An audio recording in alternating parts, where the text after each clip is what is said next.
Hey guys, this is Miss Black, and I wanted to share with you today about what it has been like to become an author.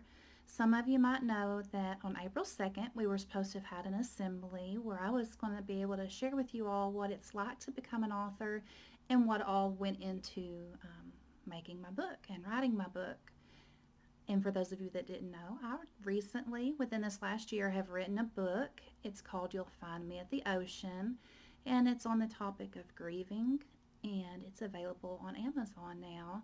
But I wanted to share with you all what all has gone on this past year. I've even had adult friends that are like, "What's taken so long?" Because I wrote the book in 3 weeks, but there's so much more that goes into it. But I want to share with you today so you know that someone that grew up on a dirt road between Plainview and Rover, if I can become an author, you can become an author too. And you've got plenty of time to use your creativity while we're at home and not able to be at school. So I encourage you to write, and who knows, you might be our next published author. So as you can see, I've got bunches of stuff that has gone into writing my story or writing my book this year. So first of all, it just started. These are just some pages from a notebook where I started writing, and I started getting my ideas, and I didn't even have the title yet. I've got Find Me Blank, and I've got sunset, sunrise, all sorts of different ideas. And so it all started with me just initially writing down things, sorry about that, things that came to mind in this process. So if you've got a thought, write it down and keep it, because it might could turn into a story or a book someday. So I started writing that down, which would be called the rough draft. But then I took all of the different things that were in my book and I wrote them on little notes, because I wanted to decide what order I wanted the different things in my book to be. Because there's different things where the mom is telling the little girl that you can find me in the sunrise and you can find me in the chirps of the birds, and I've got a lot right here, and I wrote them all down, and that way I could lay them out and decide them for sure. I could decide for sure what order I wanted them in. So that was probably the next step that I did. Then I typed it up, and you can tell like my title even changed from then. I typed this up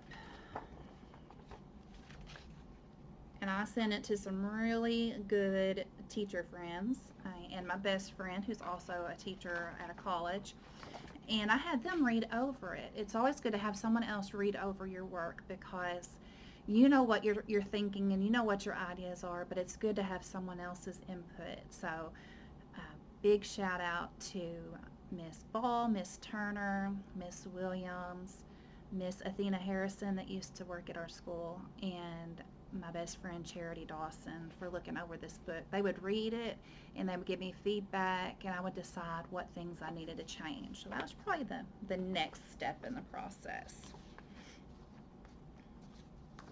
Because it's, like I said, it's good to have someone else's feedback.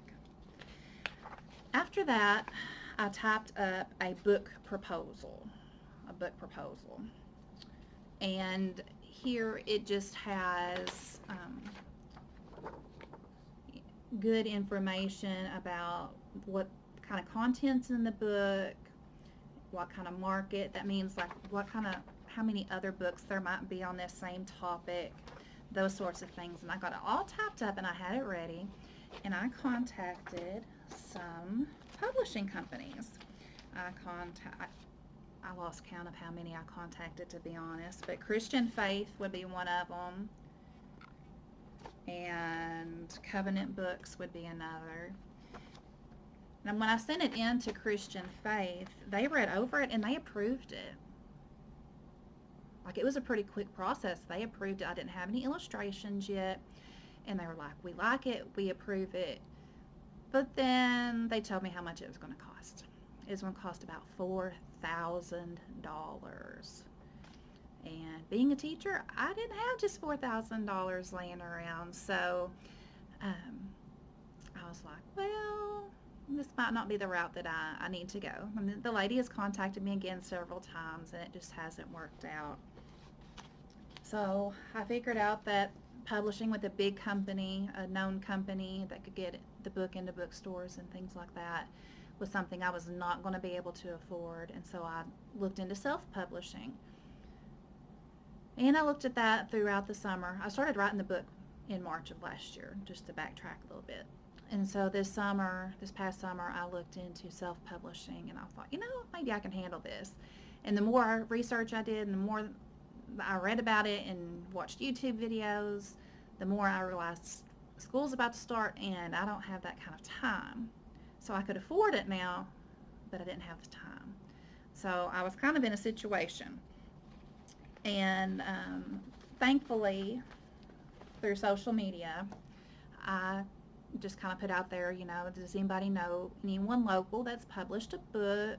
And I just wanted to talk to them and see what they did, whether they self-published, whether they used a company, whatever they did. And Christy Johnston, that's an associate pastor at Bell's Chapel Assembly of God at Atkins, has been amazing. She told me about her editor, Kim Evans, and she looked over my work again and found a lot of mistakes that even I as a teacher made, and even after my teacher friends had looked at it, there were things that needed to be reworded and fixed, but she was absolutely amazing. And after she had done all of that editing for me, I talked to Christy Johnston again, and she told me about a local publisher that she used, Michael Young, and lo and behold, it was something I could afford, and he has been absolutely amazing to work with.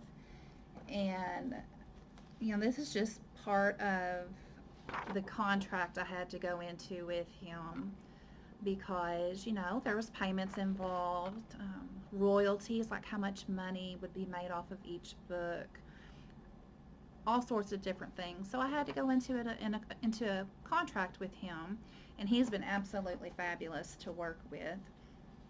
We've emailed each other back and forth so many times.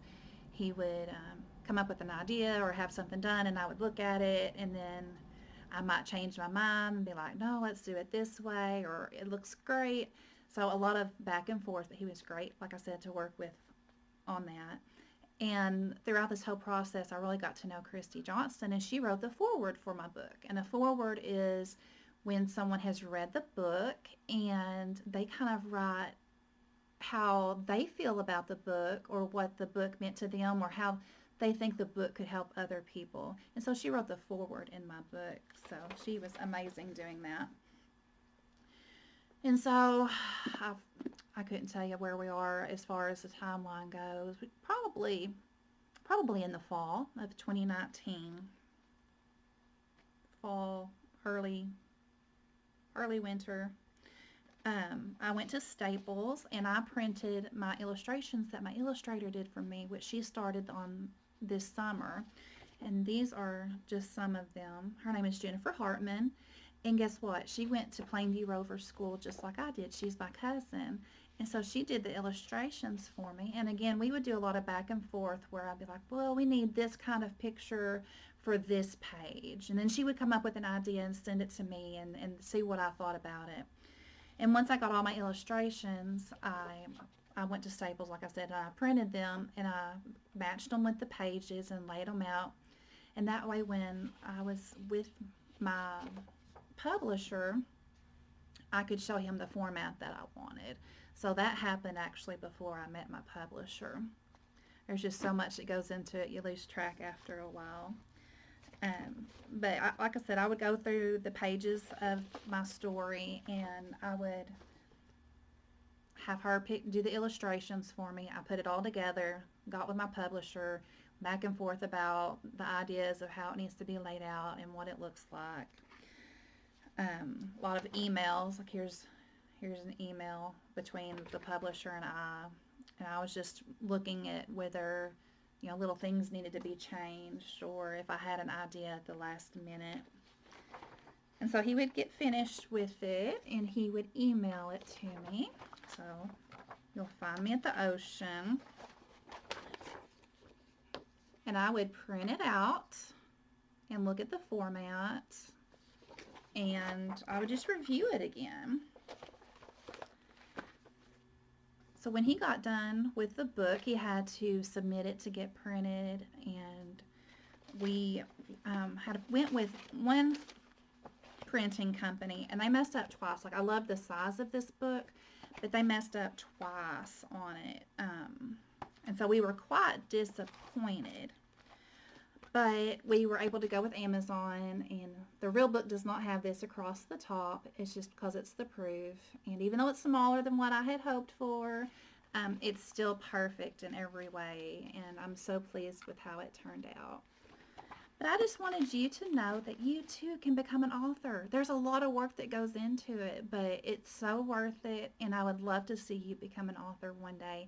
Use this time at home to write a story, draw some pictures to go with it, and when you go back to school, if you have that, I would love to see it, because there's just something wonderful about being an author and knowing that the reader is going to put a smile on their face by reading what you've read, or their life can be even changed by reading it.